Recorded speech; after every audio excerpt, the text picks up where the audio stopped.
Today on an all-new Dr. Phil, she claims mom's abusing her sons. Are you hitting them, locking them in the basement? No. Mom claims her daughter's on drugs. You declined to take a drug test this morning. Are you high right now? No. It's a family battle. I'm concerned about the boys. You weren't a great mother, so don't judge me, girl. And everyone's taking shots. You call yourself a Christian? Well, you'll be visiting the devil. Let's do it. Have a good show, everybody. Here we go. This is a safe place to talk about hard things. Stand by, Dr. Phil. I'll try to be an emotional compass and point you in the right direction. In 5, 4. I am not giving up on you. Go, Dr. Phil.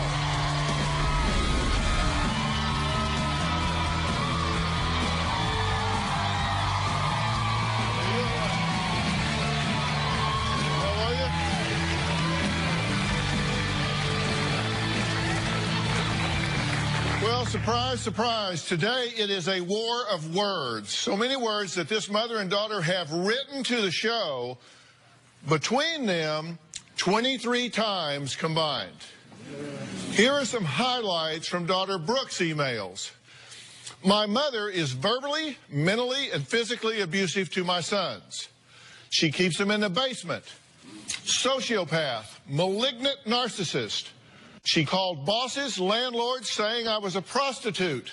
She tells them they will be raped by foster parents. Here is what Marcia has written in. I am sure my daughter's selling drugs. Severely neglects her sons. Passes out. She's a meth addict. If anything comes out of my daughter's mouth, it will probably be a lie. Marcia says that her daughter's dangerous lifestyle forced her to go to court and fight for custody of her grandsons. It was a battle that she ultimately won, but now she says there's no relationship left between she and her daughter. Just mistrust, accusations of slander, and bitter resentment. Now, Brooke, on the other hand, says her mother didn't win a custody battle. She stole her sons. Take a look. My mother, Marcia, is a monster because she is conniving and evil. Marcia's stolen custody of my kids. Marcia is always trying to paint me as an unfit parent, constantly making up lies about me that I'm a prostitute, do drugs, sell drugs, that I sell my children to child molesters. It's absolutely absurd. Out of concern, I have shared stories, but I do not try to ruin Brooke's reputation, and I do not badmouth her in public. Because of all the things that Marcia said about me, I left town. I moved away. Brooke moved 6 hours away because she met this guy, and 2 weeks later she moved in with him. Makes absolutely no sense to me. Marcia is always trying to alienate me from my kid's life and brainwash my children by saying, your mother doesn't love you, your mother doesn't count, I'm the only one you've got. That is not the case.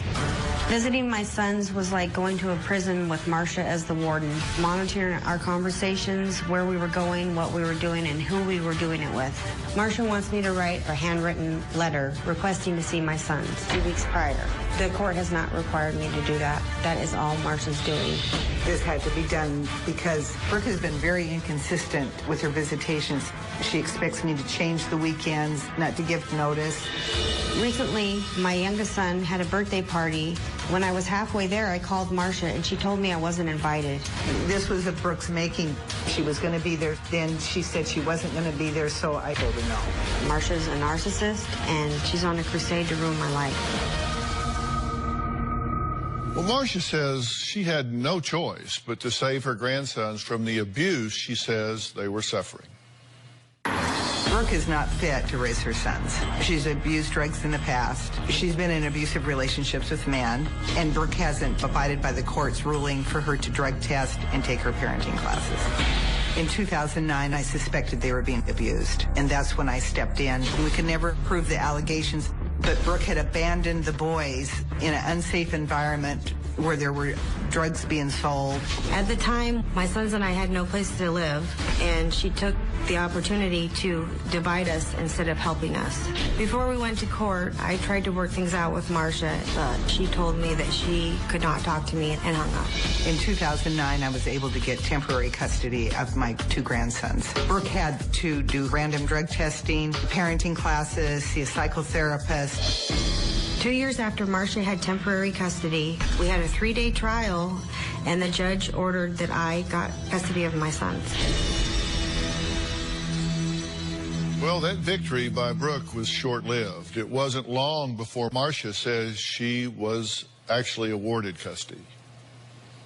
It's Brooke's fault that I have permanent custody of her 2 boys. Brooke had to show the courts that she could be a fit mother, and she did not do that. I had no intentions of continuing to do drug screening and counseling because I had no more money, and I had already proved myself for 5 months. When my attorney called me and said I had to give my children back to Marcia or I would be arrested for kidnapping, I thought, this can't be right. My sons were in the car, and they heard, and they cried and said, we don't want to go back there. It was the worst feeling ever. Marcia did not try to get custody of my kids because she felt they were in danger. She tried to get custody of my kids to split my kids and I up. Brooke needs to understand that I am now raising her children, and if she wants to see them more, she needs to get the help she needs so she can get more liberal visitation. Okay, let me be clear about what the agenda is here, Brooke. You've written a number of times, you're not here to expand your visitation. You want your children back. Yes, I do. You want them away from her. You want them to be with you full-time, permanent, and not be subject to her in any way, no how, correct? Yes, that's correct. You're actually concerned with them being with her, correct? Correct. You believe she is abusing your children? Yeah. My sons don't play outside. They don't have friends over. They get hit. And so you think she's actually hitting your children? Oh, I know she is. Physically abusing them? Yes. Okay. And you said that she goes into one of your son's rooms at 5 in the morning, rips his clothes out of his closet, throws them on his bed, wakes him up out of bed, and makes him put everything away. Yes. My son has said that that it has happened several times. Is that true? No. No. Did you come boiling in at 5 in the morning and rip everything out of his closet, pile it up on his bed, jerk him out of bed, and tell him he has to go down, put it up like a boot camp or something? No. I don't know where she comes up with some of this stuff. It always amazes me. Are you beating these boys? No, I do not beat these boys. Are you hitting them, giving them black eyes? No. Are you locking them in the basement like a dungeon? We have our family rooms in the basement where the TV, the computer. I hang out in the basement. We all hang out in the basement. Next, Marcia says her daughter actually tried to choke her with her bare hands. We're going to find out what Brooke has to say about that alleged altercation and what police observed when we come back.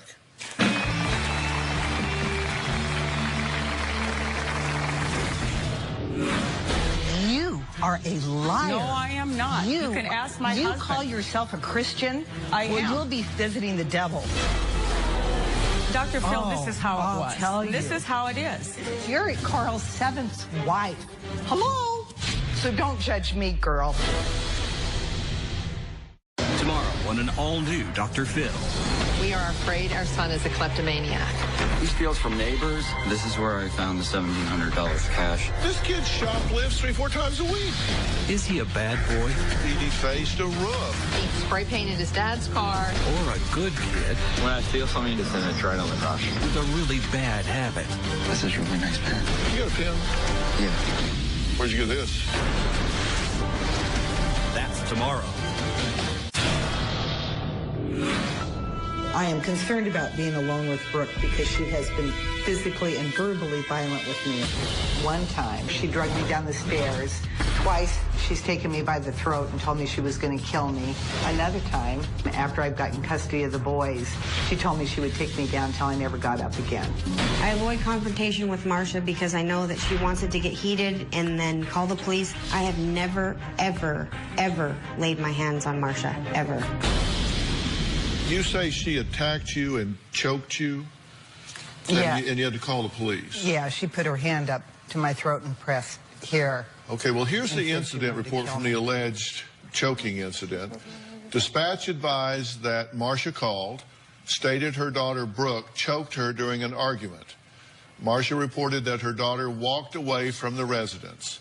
Her daughter confronted her, grabbed her by the throat with her right hand, stated, "I'll kill you." The officer states, "I did not observe any marks around the neck. There were no witnesses to the incident." Well, what happened was she did that, and I grabbed the phone. And as soon as I grabbed the phone, she hightailed it out of there. But there weren't any marks on your neck or anything? No, she had just pressed right here and threatened that she was going to kill me. Mm-hmm. Now, you say that you want your children back, and you admit that in the past you've had trouble with drugs. Yeah. In the custody decree, as of July 15th, in 2009, Marcia was granted temporary custody based on 2 prior criminal convictions and the children moving from place to place. This is what the decree says, and that there was inconsistent school attendance. This is what the court is citing. The court noted that Brooks' past at the time of the 2009 orders showed that you were unfit. My sons were taken from me because I was told that I was in default, meaning I didn't have my response turned in 2 weeks prior to the hearing, but only 1 day prior to the hearing. But here's the thing. There was an allegation that you were unfit. Right. And if you fail to respond, then you do lose that by default. I understand that, but I had my response turned in the day before the hearing, and I didn't understand how the court proceedings work, and I just thought I had to go to the hearing, because if I've gotten a ticket, I go to court. Then a year later, June 14th, 2010, the court placed conditions on you. They found that you did not comply with that order, including no compliance with the urinalysis requirements, missing the first parenting class, failing to attend or schedule counseling as ordered. Oh. And then in November of that year, that you were ordered to continue random urinalysis and commence counseling. And there were 3 positive tests for meth at that time, but the court noted that this could be the result of ingesting over-the-counter cold remedies. So they said, you know, we're not going to react to that because it could be over-the-counter cold remedies. So, but they said counseling had not commenced, and then between November of 10 and June of 11, they found that you had lost employment, that you were currently unemployed, that you lost your residence, you had none, that you had not attended any 12-step meetings, that you had not submitted to any urinalysis, you had not completed parenting classes, had not attended any counseling, had not sought medical attention for ADHD, and they also found that you had provided no reasonable explanation or excuse for failing to comply with the conditions of their June 14 order, and that you failed to appear for a deposition in April of 11, and you had no reasonable explanation for not showing up. I'm just telling you what the court's what's in the court's papers. Oh, I have the court's papers too, and that's what y'all found, because that's not at all what happened at all. No, these are crazy directly from the court. I can tell you that is not even remotely close to what happened. I complied with absolutely everything they asked me to do. I did the counseling, I did the UAs. There was 3 UAs that came up slightly in the ephedrine area, not meth, ephedrine. And I had told the place that I was doing the UAs prior to filling it out, I put on there, I am taking Sudafed. But I have to tell you, I've been doing this a long time. Right. Are you high right now? No, sir, I'm not. Have you taken anything? No. Today. I mean, are you talking about, no, I'm not. I'm a little bit nervous, but I'm not high. Because we asked you to take a drug test this morning, right, just to further establish that you were clean and sober, which would go a long way to making that point clear, and you declined to take it. Yes. Why is that? I took urinalysis tests for drugs for 5 months, I have no criminal history that said that I needed to do that, and that was against my rights. I wasn't on parole. There was no reason. You don't have to do it. I just offered you to do it as an opportunity to, to further demonstrate that what you say is clean and sober. But have you been clean for 2 months? Yeah. No, but I used for maybe a couple weeks 2 months ago. Okay. Let's take a break. Next, Brooke's father and stepmother will join the discussion. We'll hear about what they say they've witnessed between Marcia and the boys when we come back, because they say what Brooke is concerned about, in fact, has some truth to it. We'll be right back.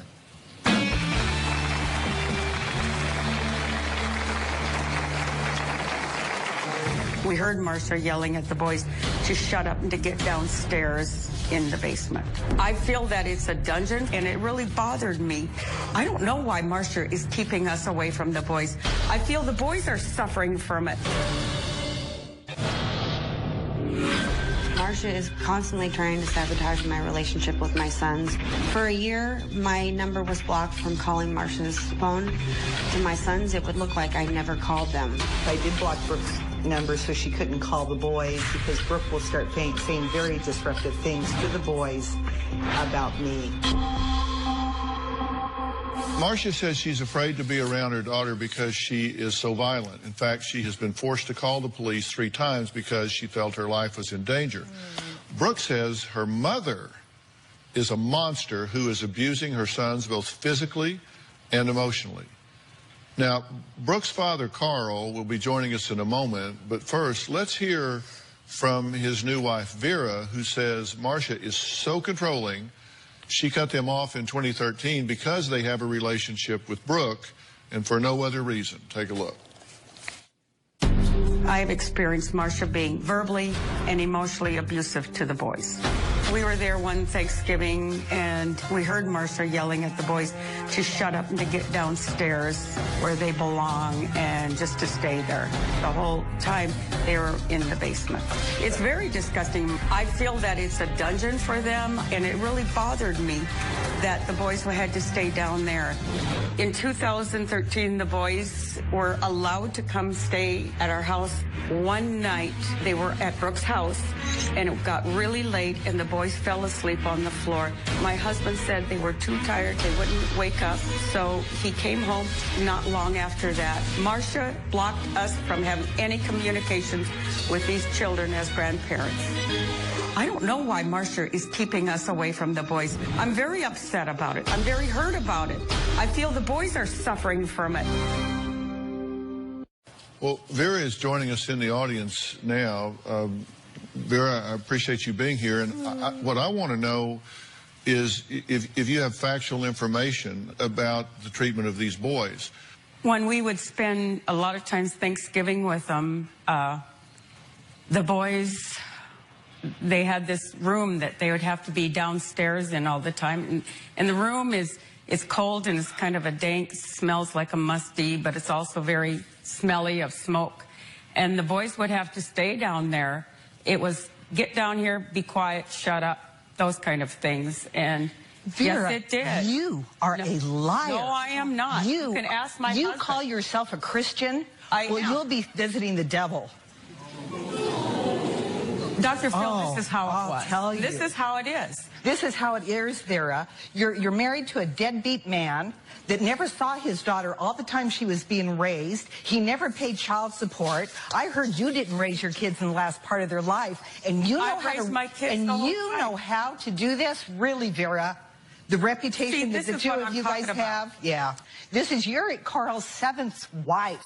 Hello. You know what? I've been married to him for 27 years. This is your 3rd marriage. And you weren't a great mother. So don't judge me, girl. I'm very concerned about the boys in this kind of a situation. Yeah. Right here. Yes, and the reason why you got to quit seeing them is because Carl would call and say, yeah, I'm going to send you guys $20. This is his life of calling, promising and promising and promising. That's not true. I ran into one of Carl's old friends. He says, yeah, he says, even back in high school, he had one arm around your shoulder and the other one in your pocket. You know what? My husband is not like that. Oh, at all. he is horrible. He's the most generous man. Oh, and Marsha, is that why he paid me my child support? Is that why I have raised Marsha, we didn't even know where you were. That? Well, he's on the phone. Let's talk to him. Yeah, that's a great idea.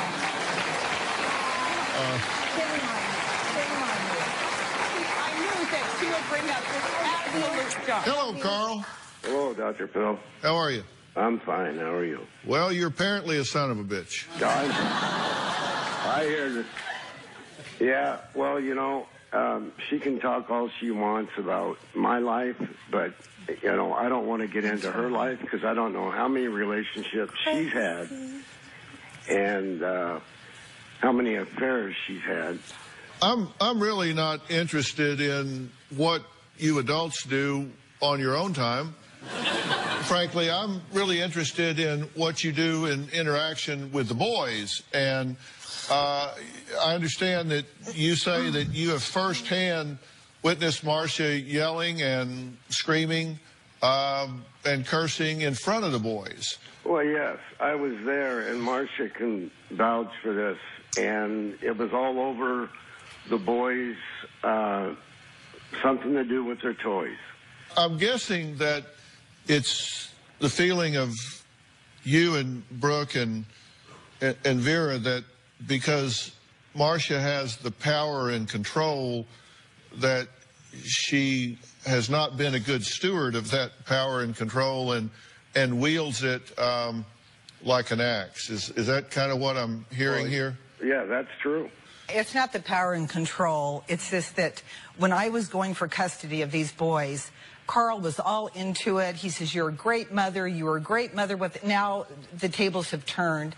But the other reason why I cut Vera and Carl off is not just because of the lies well, you that cut Carl... them up, not off, but go ahead. Are you talking about before? Yeah, when I okay. told them they couldn't see the kids anymore, is because they were in cahoots of showing that I was an unfit grandmother. It's not true.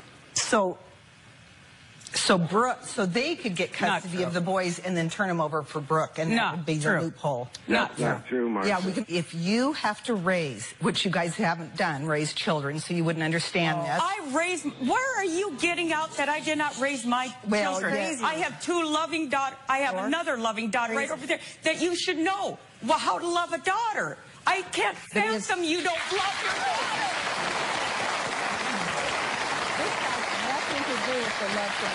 Well, despite the personality of all the people involved, the ultimate question is what is in the best interest of these children, and is Brooke ready to parent her children? Is that even an option? We'll be right back.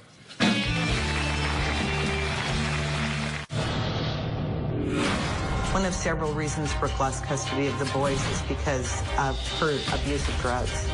Marsha likes to paint me out to be a strung-out junkie. You can see that I'm not that way. In the past, I have used drugs, but minus a couple setbacks, I've been clean for 3 years. Brooke may say that she's off of drugs at this point, but I don't necessarily believe it because of her behavior and because she hasn't abided by the court orders for random drug testing. Marsha says she started the fight for custody of her grandsons 10 years ago because of her daughter's dangerous lifestyle. Brooke says Marsha stole her sons using rumors and lies, and now she says she wants them back. I'm trying to see if there are some things we can agree about. For example, we can agree that this is your daughter. Yes. And as a result, whoever she has become and whatever young woman she is, you have an indelible imprint on her, right? Yes. Do you love your daughter? Yes, I've always loved my daughter. And that doesn't mean that you love every choice she's made or everything she does. But I have lots of disappointments. And you do agree that during a period of time... They can't even match the music, they can't even rap, they're just black produce it. Now they wanna crack the new shit. They just wanna act that I'm back the new kids. They can't even match the music. They can't even rap that it's black produce it. They just wanna crack the new shit. They just wanna act that I'm back the new kids. Sorry big man, sorry big man. With your big life and your chick man. Sorry big man, sorry big man. With your big life and your whip man. Sorry big man. Over the last 10 years, you've made some really poor choices. Yes. You got involved in drugs? Uh-huh, yeah. And you think that you've made a turn for the better now? Yeah, I want to be a secure, positive person that is strong. And I really don't feel that way. I want to be. Right. We actually talked to Brooke's sons in order to get a sense of how they viewed things. Here's what they had to say about their grandmother and their mother. Let's hear from these actually charming young men. Right. I love my grandma because she gives me a home and she gives me food and she's nice. She makes a lot of jokes and she laughs at my jokes. My grandma takes us to fun places like the fair, camping. My grandmother is a little strict sometimes. When she asks me to do something over and over, she gets very angry. When we spend time with my mom, we have a lot of fun. When we go to the park, we get fun food. Sometimes I'm sad because I haven't talked to my mom on the phone for a long time. Our grandma says that her mom needs help. My mom is a drug addict. She left me with other men, and she was violent. I would like for our mom to get help. I want my mom to try to get my brother and I back so that we can be happy.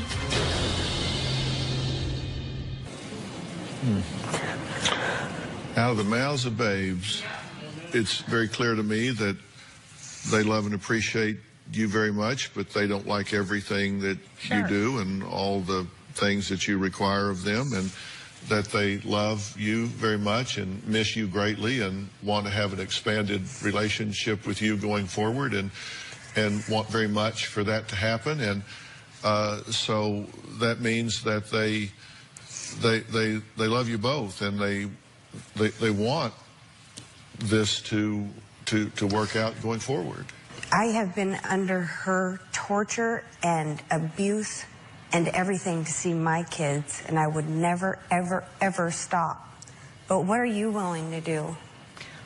When there's a court order for every other weekend and you do not abide by that court order, I cannot chase you down so you can see your boys.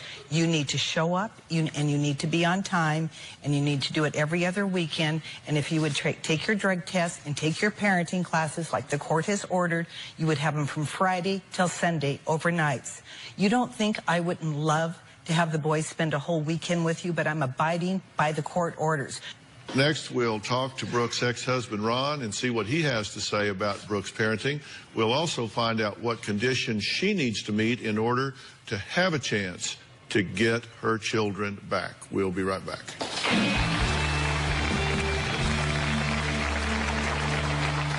Tomorrow on an all-new Dr. Phil. This kid shoplifts 3-4 times a week. But would he steal? This is a really nice pen. From Dr. Phil? You got a pen? Yeah. Where'd you get this? That's tomorrow. Marcia was always spying on me, trying to get information from the supervised visitors, neighbors, and people I was living with. She used to write down all the license plates of people that were parked in my neighborhood and then do background checks and find out if these were people that were around me and my sons. I do keep tabs on Brooke because she does have visitation, and I have to make sure that those boys are as safe as they can be when they're with their mother. Marcia always prying into my personal life, says that she's bored or she has nothing better to do. Brooke and Marcia both say things went south when Brooke turned 12. Brooke admits she stopped talking to her mother altogether when she realized she was, and I quote, a malignant narcissist. and a sociopath. Now, one last voice to this before I start saying some things I think are worthy of hearing. Marcia says Brooke's ex-husband can vouch for her parenting skills. Ron joins us via Polycom. He says he was married to Brooke for 9 years, but since the divorce has become best friends with her mother, Marcia, and become estranged from Brooke. So, Ron, I appreciate you joining us, and thank you for your patience in waiting till we could talk to you. Tell me what you can add to this conversation. Thank you, Dr. Phil, first of all. The relationship with Marcia and I has been great. Brooke and I had a relationship, 15 years ago and longer, and it was really dysfunctional. We partied together, we did the drugs together, everything. And when I say that, we both did everything to the fullest. The difference is, Dr. Phil, is, man, if she would just spend as much energy as she's spending right now and put it into getting those, to just having a relationship with those kids and seek help and put all that energy into that, it's so much easier. I'm happily married now, Dr. Phil. I get those kids whenever I want. They're not even my kids, but I have a relationship with those kids because they don't have any male role model in their life. And what I want for you and those kids and for your mom and those kids is for you, number one, to get help. Get help and then go from there. Then go from there. And life will fall into place. I guarantee it. But the first thing you need to do is get right, bro. And that's really, that's really all I can say, Dr. Phil. Well, I appreciate your input because you've been around this for a long time and you know the boys and you know all the parties involved. So it's of value. And, Brooke, I want you to know that, while Marcia was awarded non-parental custody of the children, it is a final order.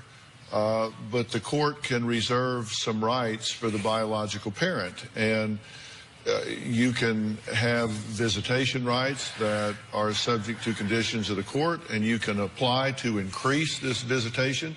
You can obtain all kinds of additional rights. And as these boys now are getting to an age where they have lots of rights and choice, you're to a point that, given your circumstance and theirs, you can, I believe, can have as much of a relationship with these kids as you would want to have and as they would want to have.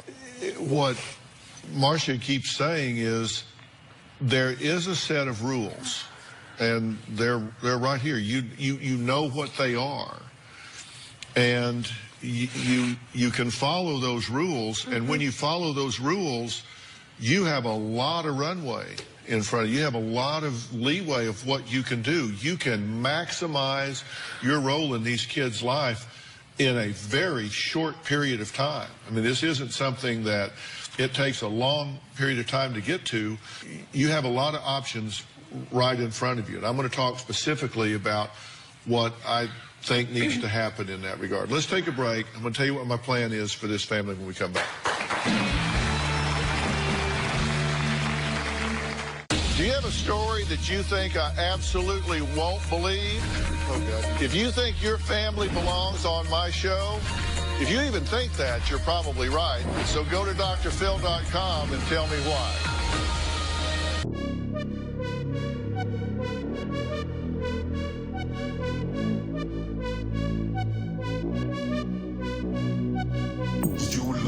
International. Girl, what's your name? I have to know. Ain't no one else in your lane. Let's fill this car with gas and go. No hesitation, I'm on it. If that's the way that you want it, that's cool with me, so let's ride. Let's go somewhere that you lie. If you are going to be in the Los Angeles area and you would like free tickets, go to drphil.com and click on Be in the Audience. Or you can call 323-461-PHIL.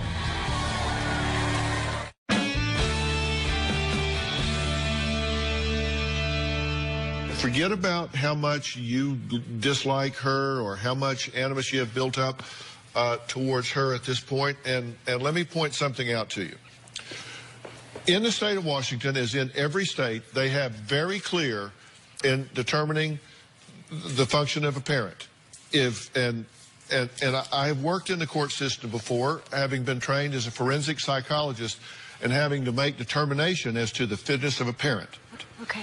I've been asked by the court to determine whether someone like yourself, to evaluate someone like yourself and determine the fitness of a parent. And they don't just say, you know, give us your opinion, doctor. They say, here is the yardstick by which you measure it. And they give you these. Number one, that person has to be able to maintain a loving, stable, consistent, and nurturing relationship with the child. That's the first criteria. Second, attend to the daily needs.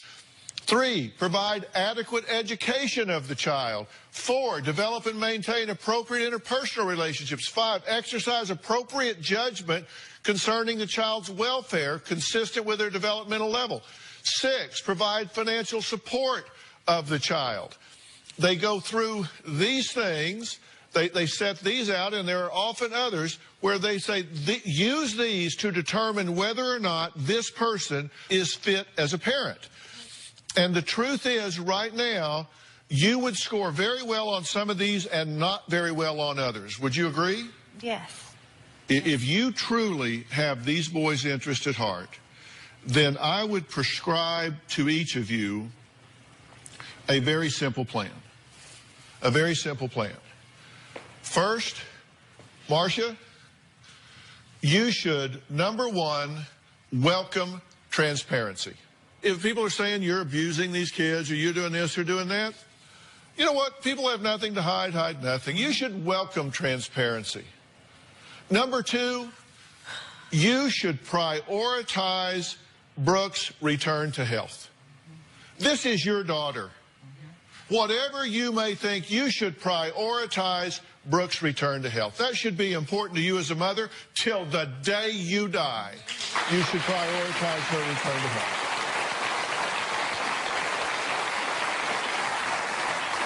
Number 3, you should actively support a healthy mother-son relationship.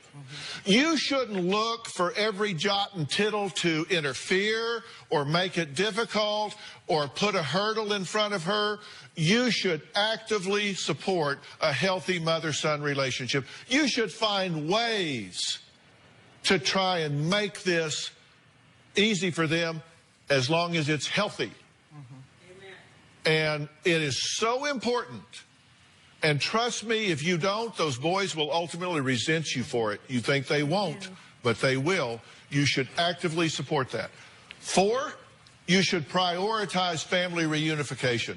It is so important to reunify this family. You and her together, the boys, everybody.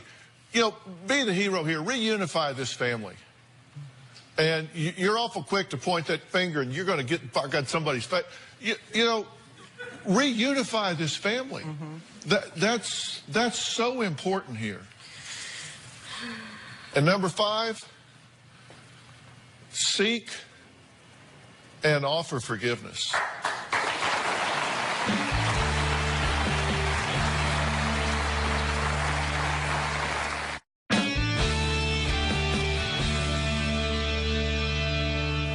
I got a list for you, too. Okay. All right? Brooke, number 1, you should prioritize a return to health. You need to have a return to health. You need to get yourself back on solid ground. Mentally, emotionally, physically, addiction, you should prioritize a return to health because you can't give away what you don't have. Right. If you don't take care of you, you can't take care of those boys. Right. And having bitterness and hatred for your mother or anyone else is not healthy. It is not healthy. Number 2, you should prioritize your children's best interest. That should be so high on your list. You should prioritize what is in their best interest. Okay. Number 3, you should reestablish yourself as a healthy, transparent parenting alternative as defined by the court. And I just went over what that list was. Right. Number 4, move back to the area and phase in and actively co-parent these children with Marcia. Command, rather than demand, the right to resume the role as a full-time mother. You don't demand it, you command it, you earn it. You step up and be a mother. And number 6, you need to seek and offer forgiveness. Okay. Because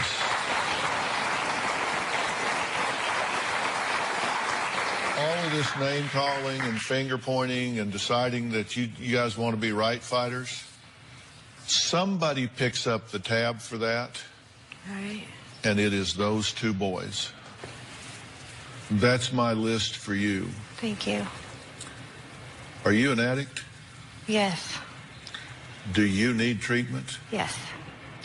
If I arrange it for you, will you take it? Mm-hmm.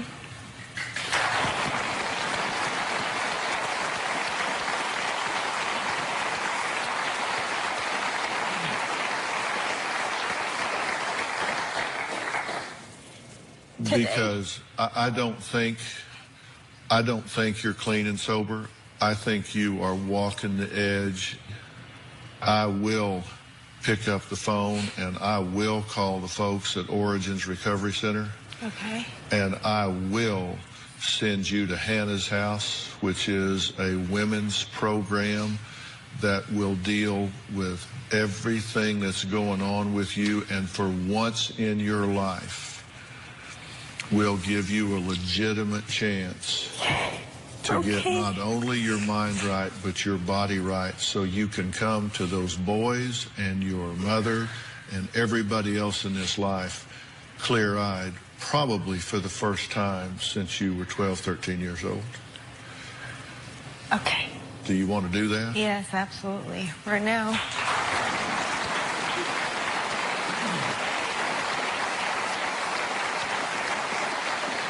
And I know that this isn't the first time you've had that done. I know you've had this run at you 9 times before. Oh, 2. And you've been in, and you've had a lot of opportunities. You've not seen one of these through in a serious way. And you need to understand something. Yeah. When you make a commitment to me, I am like a dog with a bone. If you tell me you're going, you need to mean it. I'm going. And when you get there, you need to put down roots until you got it right. Okay. Because I will hunt you down. All right. Okay? I'm scared. And you will support this, right? Thank you. Okay. All right. Deal? Thank you very much. Thank you so much. Appreciate it. All right. Thanks for all my guests today. We will see you next time.